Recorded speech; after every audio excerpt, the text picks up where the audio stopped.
Montech is back with a brand new mid-tower case with a little bit of a party trick up its sleeve. This is the all-new Montech Sky 3. Let's take a look at this fairly interesting $89 case. Speaking of being just $89, here it is, the Montech Sky 3. As for the size of this case, it's a fairly small mid-tower case. It comes in at around about 490.5 millimeters tall, 240 millimeters wide, and 467.5 millimeters deep. To get inside, there's a thumb screw that you need to remove for the TG side panel. Pull out that screw, put your finger in the notch, and then you can pop the top corner of the panel away, and you can lift that up and then away from the case. To remove the back panel of the case, it's the same deal. You want to put your fingers in the edge. There's a little cutout, and you want to tilt that panel up and then lift that away from the case.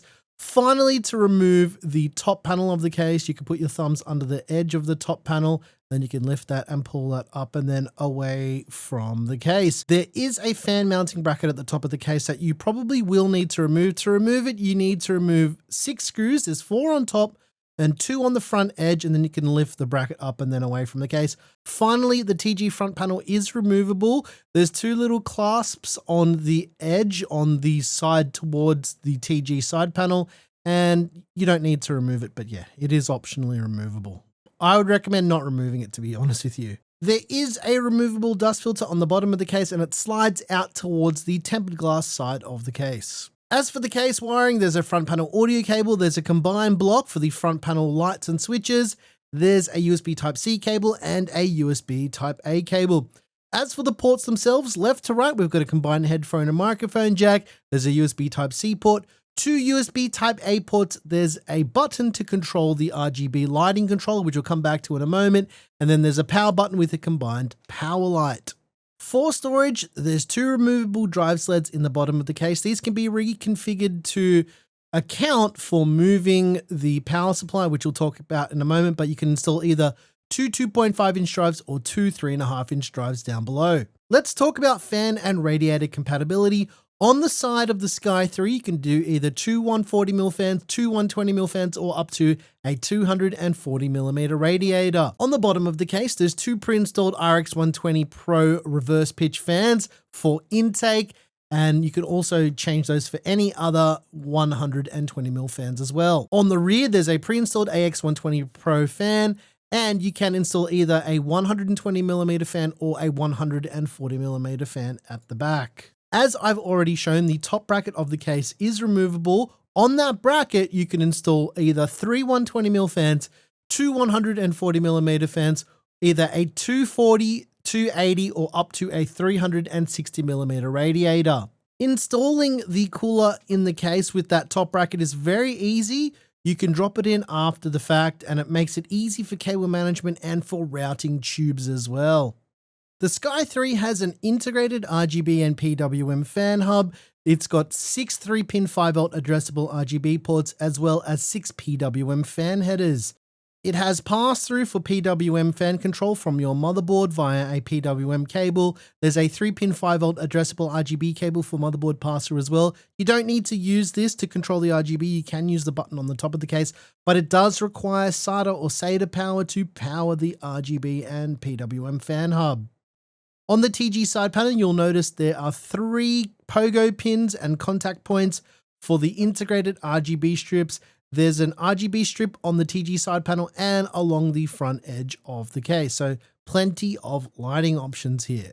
Now it's time for the party trick. This has an interchangeable basement in the bottom of the case, meaning you can reconfigure this in 2 ways. You've got CPU mode, which is the mode that the case ships in its default state. And then you can undo some screws and move the bracket to the other side and have the fan in GPU mode, which will direct more air into your graphics card. And that's basically it. Montech says it's got limitless layouts, but the reality is there's 2. Because you can move the power supply, there is an integrated extension cable into the case. So you've got the power connector on the left edge on the back side of the case, and then the extension cable, which has a right angled flat cable, which will give you extra clearance when you're installing the power supply, which installs either in the front or the back of the case, depending on if you set it up in CPU or GPU mode. So here you can see that at this part of filming, I already had it set to GPU mode. There's also a little plastic cover that will cover the top of the power supply for aesthetic purposes, because when you put the TG side panel on, it makes it look a little bit cleaner without seeing the power supply at all. As for motherboard support, the Sky 3 supports ITX up to ATX motherboards, including support for back connector motherboards, both ATX and MATX back connector boards. You can see here that I use the Asus ROG Strix B850F gaming Wi-Fi with the AMD Ryzen 9 9950X with 64 gigs of memory you can't buy and a 4TB Samsung 9100 Pro. So as far as the specs are concerned, it's pretty up there. I mean, we typically do that for testing anyway. For GPU support, the case will support vertical GPU brackets, provided you bring your own GPU bracket. As for the maximum GPU length, that is 445 millimeters. The GPU that I decided to use is the NVIDIA GeForce RTX 5080 Founders Edition. Cable management is pretty decent in a case like this, to be honest. It can be worse, really, but they did a good job of including some massive Velcro tie downs, and there's plenty of tie down points on the back of the motherboard tray.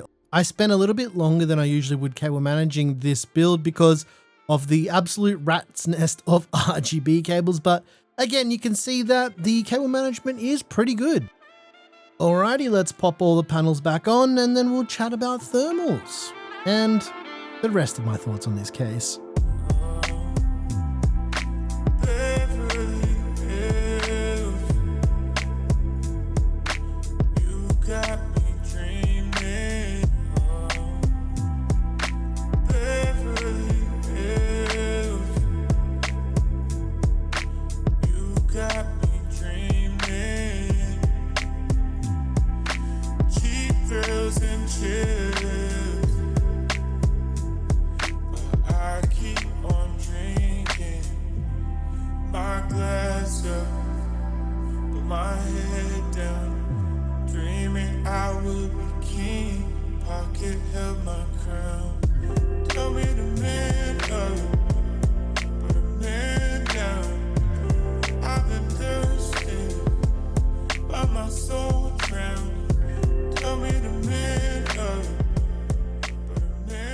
Here's the bit you've been waiting for. Let's take a look at the thermals with the Montech Sky 3. What you're seeing on your screen right now is the thermals are rather quite good, which is really no surprise because, as I always mention with these case reviews, if a case vendor really messes up thermals in 2026, should they even be making cases anymore? The Sky 3 here is no exception to that. The GPU thermals are fine and the CPU thermals are fine. There's nothing really to report here other than the fact that you can have two different configurations, as I showed earlier in the video, with the bottom fans moving in either in the CPU or GPU configuration modes. To be honest with you, I don't think that will affect GPU thermals all that much. So yeah, there is that. All right, if you're interested in any of the hardware, there's little things on the screen during those sections of the video that show the hardware, and there's a PC part picker list, as well as some Amazon links down below that will tell you what it all is. Yeah, all right, let's talk about the Sky 3. We saw this case pop up about 9 months ago at Computex last year. And to be honest, when I first saw it, I was like, okay, this is another fairly decent looking Montech case. And I think that's what we really get here with the Sky 3.